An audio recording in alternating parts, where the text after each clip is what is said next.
குட்டிமா தமிழ் டிவி நேயர்களுக்கு வணக்கம். நான் தான் உங்க மணிகண்டன். தொடர்ந்து குட்டிமா தமிழ் டிவி சேனலுக்கு நீங்க நல்லா தர கொடுத்துக்கிட்டு இருக்கீங்க. அதுக்கு இந்த நேரத்துல வந்து ஒரு மிகப்பெரிய நன்றியை தெரிவிச்சுக்கிறேன்.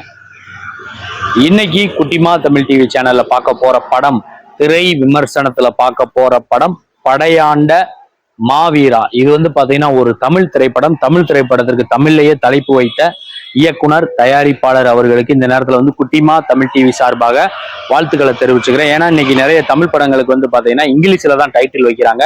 100 தமிழ் படம் வருதுன்னா 99 படத்துக்கு இங்கிலீஷ்ல தான் டைட்டில் வைக்கிறாங்க. 1-2 படங்களுக்கு மட்டும்தான் வந்து பாத்தீங்கன்னா தமிழ்ல தலைப்பு வைக்கிறாங்க. ஆனா இந்த படத்தோட இயக்குனர் தயாரிப்பாளர் வந்து தமிழ்லேயே தலைப்பு வச்சிருக்காங்க. அதுக்கு மறுபடியும் குட்டிமா தமிழ் டிவி சார்பாக வாழ்த்துக்களை தெரிவிச்சுக்கிறேன். இந்த படத்தோட கேஸ்ட் அண்ட் குரூவை பாக்குறதுக்கு முன்னாடி குட்டிமா தமிழ் டிவி இந்த சேனலை சப்ஸ்கிரைப் பண்ணாதவங்க இருந்தா ஒரு தடவை பண்ணுங்க. பண்ணவங்க பெல் பட்டனை சேர்த்து அழுத்துங்க. அப்படி நீங்க சப்ஸ்கிரைப் பண்ணிட்டு பெல் பட்டன் அழுத்தினாதான் நாங்க வீடியோ அப்லோட் பண்ண உடனே உங்களுக்கு நோட்டிபிகேஷன் காமிக்கும். நீங்கள் அந்த வீடியோ பார்த்து என்ஜாய் பண்ணலாம். உங்களுடைய நண்பர்கள் உறவினர்கிட்ட குட்டிமா தமிழ் டிவி சேனலை பத்தி சொல்லி சப்ஸ்கிரைப் பண்ண வைங்க, லைக் பண்ண வைங்க, கமெண்ட் பண்ண வைங்க. வீடியோ பிடிச்சிருந்தா ஷேர் பண்ண சொல்லுங்க.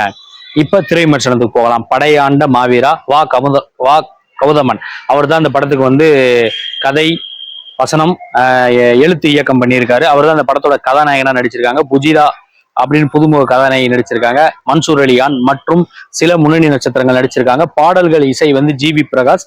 படத்தோட பின்னணி இசை வந்து சாம் CS அவர்கள். இந்த படத்தோட கதை எப்படி ஆரம்பிக்குதுன்னு கேட்டீங்கன்னா, இந்த படத்தோட கதை என்னன்னு கேட்டீங்கன்னா, அதாவது அந்த ஜெயங்கொண்டம் அரியலூர் பக்கத்துல வாழ்ந்த ஆண்டிமடம் முன்னாள் MLA, ஆண்டிமடத்தோட MLA-வா இருந்த குரு, காடுவெட்டிங்கிற கிராமத்துல பிறந்த குரு அவருடைய வாழ்க்கை வரலாறு தான் இந்த படத்தோட கதைன்னு சொல்லி படம் ஆரம்பிக்கும் போதே வந்து சொல்லிடுறாங்க. இந்த படத்தோட கதை எப்படி ஆரம்பிக்குதுன்னு கேட்டீங்கன்னா, படம் ஆரம்பிக்கும் போதே வந்து பாத்தீங்கன்னா NLC நெய்வேலி அந்த பழுப்பு நிலக்கரி சுரங்கத்துக்கு நிலம் எடுக்கிறதுக்காக ஒரு கிராமத்து மக்களை வந்து போலீஸ்காரங்க அடிக்கிறாங்க.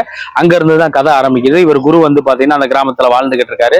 அநியாயம்னா தட்டி கேட்கறாரு. தன்னுடைய சமுதாய மக்களுக்கு மட்டும் அநியாயம்னா தட்டி கேட்காம எல்லா சமுதாய மக்களுக்கும் நல்லவரா அவர் வாழ்ந்துகிட்டு இருக்காரு. போலீஸ் ஸ்டேஷன்ல ஒரு பிரச்சனை ஆகுது.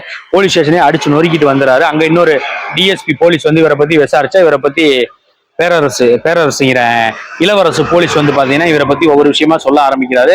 இவர் யாரு, எப்படி வந்தாரு, எப்படி காதலிச்சாரு, இவருடைய அப்பா ஆறு, தாத்தா ஆறு, இப்படின்னு சொல்லி கதை வந்து மூவ் ஆகுது.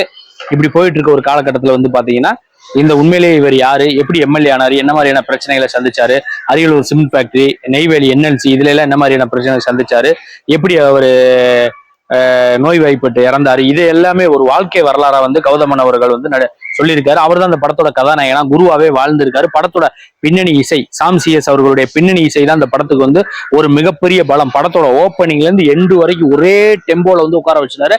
ஜிவி பிரகாஷ் அவர்களுடைய 4 பாடல்களும் சூப்பரா இருக்கு. பாடல் வரிகள் ரொம்ப நாளைக்கு அப்புறம் பாடல் வரிகள் கேட்கிற மாதிரியே வந்து இசையமைச்சிருக்காரு. அது நல்லா இருக்கு. அப்புறம் வந்து பாத்தீங்கன்னா வசனங்கள், ஒரு சில வசனங்கள்லாம் யதார்த்தமா ரொம்ப நல்லா இருக்கு. அதாவது 90s காலகட்டத்துல வந்து பாத்தீங்கன்னா நம்ம விஜயகாந்த் அவர்கள் வந்து போராட்டம் சார்ந்த படத்துல எப்படி நடிச்சிருப்பாரு, சின்ன கவுண்டர் படத்துல எல்லாம் எப்படி விஜயகாந்த் இருப்பாரு, அந்த மாதிரி வந்து கௌதமன் இருக்காரு. சின்ன கவுண்டர் வந்து பாத்தீங்கன்னா போராட்டமான கதைகள் இல்ல, அது ஒரு வாழ்க்கை வரலாறு கதை மாதிரி. அந்த மாதிரி வந்து இவர் கௌதமனை பார்க்கும்போது ஒரு குட்டி விஜயகாந்த், 90sல வந்த விஜயகாந்த் எப்படி இருப்பாரோ அந்த மாதிரி தான் ஃப்ரேம்ல இருக்காரு. அவருடைய கேரக்டரைசேஷன் நல்லா இருக்கு. படத்தோட ஃப்ரீ கிளைமேக்ஸ்ல வந்து சைந்தவி ஒரு பாட்டு பாடியிருக்காங்க, அது நல்லா இருக்கு. ஓவராலா பார்க்கும்போது இந்த திரைப்படம் எப்படி இருக்குன்னு கேட்டீங்கன்னா, இந்த படையாண்ட மாவீரா திரைப்படம் ஒரு வெற்றி வீரனுடைய வரலாறு. அதான் ஆண்டிமடம் முன்னாள் MLA குரு அவருடைய வாழ்க்கை வரலாறு அழகா பண்ணியிருக்காரு. இதை வந்து படமா வெறும் போராட்டம்னு படமா அந்த மாதிரி கமர்ஷியல் அதாவது டாக்குமெண்ட்ரி மாதிரி கூட எடுக்காம ஒரு கமர்ஷியலா எடுத்திருக்காரு இயக்குனர் வந்து. பாடல்கள் வச்சு, ஃபைட்டு வச்சு ஒரு கமர்ஷியலா எடுத்திருக்காரு. ஃபேமிலி என்டர்டெயினோட ஃபேமிலியோட போய் படம் பார்க்கலாம். எந்த விதமான ஆபாச காட்சிகளும் இல்லை. படம் ரொம்பவே நல்லா இருக்கு. இந்த படையாண்ட மாவீரா பெரிய வெற்றி அடையக்கூடிய ஒரு வாய்ப்பு இருக்கு. ஃபேமிலி ஆடியன்ஸோட ஃபேமிலியோட போய் பாருங்க, படம் நல்லா இருக்கு. நான் பண்ண இந்த திரை விமர்சனம் படையாண்ட மாவீரா படத்தோட திரை விமர்சனம், இந்த வீடியோ உங்களுக்கு பிடிச்சிருந்தா லைக் பண்ணுங்க, கமெண்ட் பண்ணுங்க, ஷேர் பண்ணுங்க. மறக்காம மறுபடியும் சொல்லிக்கிறேன், குட்டிமா தமிழ் டிவி இந்த சேனலை சப்ஸ்கிரைப் பண்ணாதவங்க இருந்தால் ஒரு தடவை பண்ணுங்க. பண்ணவங்க பெல் பட்டனை சேர்த்து அழுத்துங்க. அடுத்த வீடியோல இதே மாதிரி ஒரு திரை விமர்சனம் அல்லது சினிமா செய்தி அல்லது இதர செய்தியோட மீண்டும் நான் உங்களை வந்து சந்திக்கிறேன். குட்டிமா தமிழ் டிவி சேனலை பார்த்து ரசிச்சுக்கிட்டு இருக்கேன் நேயர்களுக்கும் ரசிகர்களுக்கும் பொதுமக்களுக்கும் நெஞ்சார்ந்த நன்றிகள்.